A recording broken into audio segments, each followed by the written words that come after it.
Well, welcome to this week's tidbit. This week I've been getting a lot of questions specifically about becoming a licensed real estate agent.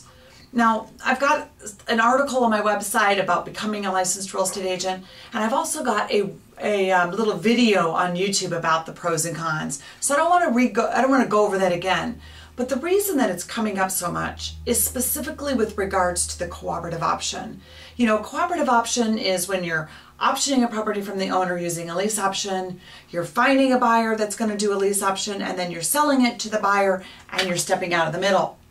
The issue is that sometimes even the prepaid legal attorneys and attorneys in different states are thinking that this is acting as a real estate agent. You're finding a buyer for a seller, you're putting them together, and you're out of the deal. Technically, it's not. Technically, it is truly that you've optioned the property, which means now you have a principal interest in that transaction. You're a principal party to that deal. You have an equitable interest in that property because of the option agreement signed. You have the right to sell it or buy it or whatever your option says, and then you've sold that particular instrument, not property, the instrument, the piece of paper, to someone else, and you've stepped out of the way. Now, I've even got a couple of calls coming up here in the very near future where I'll be talking to some attorneys specifically about this who, I'm no legal expert and I'm not an attorney, but there are some attorneys who just don't understand that, or maybe they're not an expert in real estate law. And it could be a fine line. There are some states also.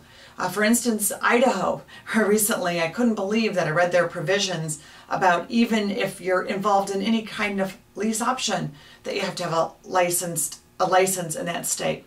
So it's becoming more and more important in the type of business that we do, that states are really wanting to become licensed. So that's just another one of the main reasons that you're going to want to consider becoming licensed. If you do want to become a licensed agent, email me, put on the subject line, becoming an agent, and put your name and phone number, what city you live in the email. Send it to me at wendy@wendypatton.com, and I'll get back to you and see if I can help you with an office in your area that's investor friendly, because it may be worth it for you. Plus, there's so many other benefits that I won't cover on this video, but think about that. Make sure you understand that the terminology must be discussed properly also, that you are selling the option to the buyer. You're not selling the property to the buyer, you're selling the option to buy, your deal to them.